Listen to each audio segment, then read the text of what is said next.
Yo, this your boy P. Camp, and Ja Morant was suspended for at least 2 games recently for showing a gun on his Instagram live. Ja Morant just has this complex with trying to be gangster or trying to be hard, and I just don't get it. Like, he apologized. He said, "I take full responsibility for my actions last night. I'm so sorry to my family, teammates, coaches, fans, partners, the city of Memphis, the entire Grizzlies organization for letting you down. I'm going to take some time away to help and work on learning better methods of dealing with stress and my overall well-being." I'm just saying, we get that. That's a corny statement that you put out. That's a corny paper cutter, cookie cutter statement that you put out, that you're going to try to, learn better and do this, that, and that. But really what it boils down to is you really got to agree with what Shannon Sharpe has been trying to tell you. Ja Morant, you have made it. You are on the biggest stage in NBA history. You know what I'm saying? Not history, but you know what I'm saying? You are one of the biggest players on the NBA stage. You are one of the most riveting players that we have watched.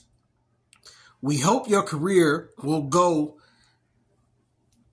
20 years like LeBron and Jordan and all these guys. You know what I'm saying? We hope you will be that type of top tier player. But doing the type of stuff that you're doing, you're already undercutting your legacy as you're playing. We're seeing your legacy be undercut right now as you're playing.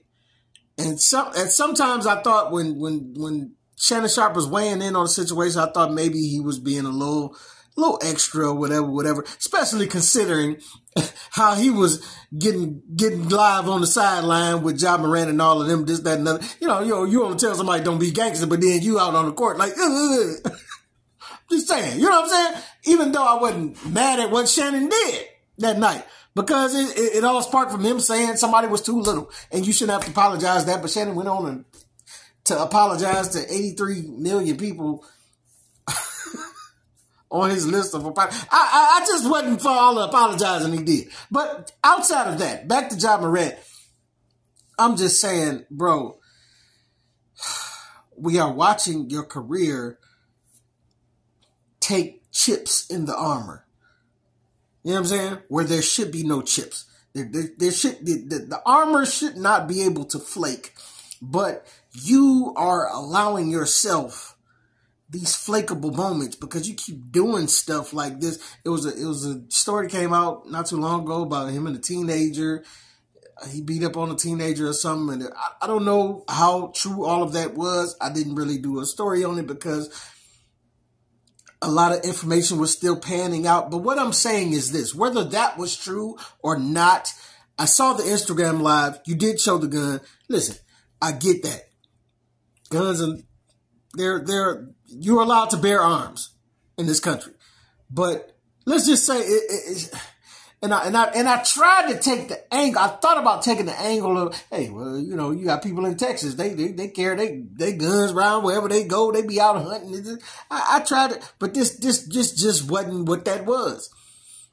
I tried to find a way to defend you, but this wasn't what that was. You in a club somewhere. My man said he assumed it was Denver because y'all had just played the Nuggets, and you feeling yourself. You got the gangster music playing. That's all fine and dandy, and then you brandish the gun. Why? Why is it needed? It's not needed. We get it. We know where we come from. We know this type of thing exists. We know this type of music exists. We know the type of feelings that it invokes. But I beg to tell you, once again, like I've said in many other videos, it's not doing us any favors. The music of today is not doing us any favors. This reiterates that.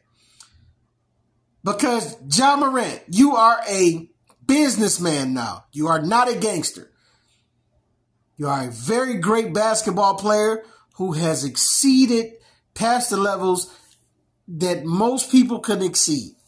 And you are actively trying to tear down your legacy by trying to keep it real. Have you not seen the Dave Chappelle skit of when keeping it real goes wrong? If you didn't see it, please go and watch it because it may do you some good at this point. Stop chipping away at your armor. You are knocking down your legacy every chance you get, and you are at an early stage of your legacy. If you look at why people have the LeBron Jordan debate on who's the GOAT, LeBron, Jordan, Kobe debate, is because these guys did not invest time into getting into bull. You understand? They all, yes, we know Kobe had situation, this, that, and other, but that situation was sparked from a woman that I would say was less than reputable. But I'm just going to say that LeBron, Kobe, Jordan had the thing with the gambling, this, that, and other. But for the most part, these guys did not let their outside antics, off the court antics, trash their legendary careers. That is why people are still arguing for Jordan being one of the greatest players to play. The GOAT, if I should say. And I'm going to say, listen, I know what the stats say. But, you know, to me, that killer Jordan instinct, the things that Jordan did. Y'all watch that 60 plays Jordan did and all of that, the 60 highlight. It's just ridiculous, you know. But I'm just going to say, whoever you pick, these guys did not let their off-the-court antics undercut their legendary status in this game. And Ja Morant, you have a chance to be one of those great players. What I don't want you to be is one of those great players that was great for like 3-4 years and then fizzled out because everything else you was doing around your basketball career was undercutting your whole joint. Like, son, at this point, you still got time. Stop it. Perfect example, Miguel Cabrera. He had a lot of DUIs and drunken moments, and he in bars threatening people and slapping up his girlfriends or his wife, or allegedly slapping her up. Whole lot of debauchery going on. And then at one point, it was like something that happened in the club that he threatened somebody. And that was like the last straw where he realized, I'm tired of being this guy. And he's flipped the switch, and you've never heard nothing since. All you heard since then was home runs, RBIs, and him breaking records.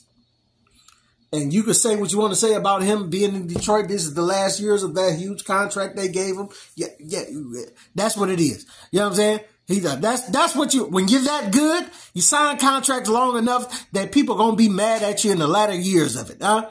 People gonna be mad at you in the latter years of it. You're gonna be on a cane, walking down to first base, and people just gonna have to deal with it and still pay you anyway. And I'm not mad at it. I still will pay Miguel Cabrera. Pay that man. Give him what he owed and for this last year or two, because he paid us up front with the greatness that he displayed. But one thing he did, he cut out the bull. He stopped all of that off the field antics, and he became legendary. And that's what I'm asking you to do, Ja Morant, because we're watching you undercut your legacy in an early stage, and it's not looking good for you, bro. And we don't want this for you. We want you to be the dread-wearing black man, the stand-up black man that you can be. Be all you can be. Get out here and dunk on people with the harshness that you can dunk on them. But don't keep trying to portray this gangster lifestyle. You're a businessman, man. You are an NBA player. You made it. You don't have to keep giving credence to the gangster stuff. That ain't all what we about. You know what I'm saying?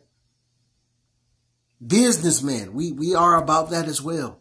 We are about being stand-up businessmen and stand-up men and stand-up men of God. We're about those things as well. take to those attributes rather than the BMF side of you. You know what I'm saying? And ain't nothing wrong with BMF and how they came up. But I'm just saying that ain't the lifestyle that we would try to continue to portray going forward. This your boy P Camp. Let me know what you think, what you don't think. Get at your boy.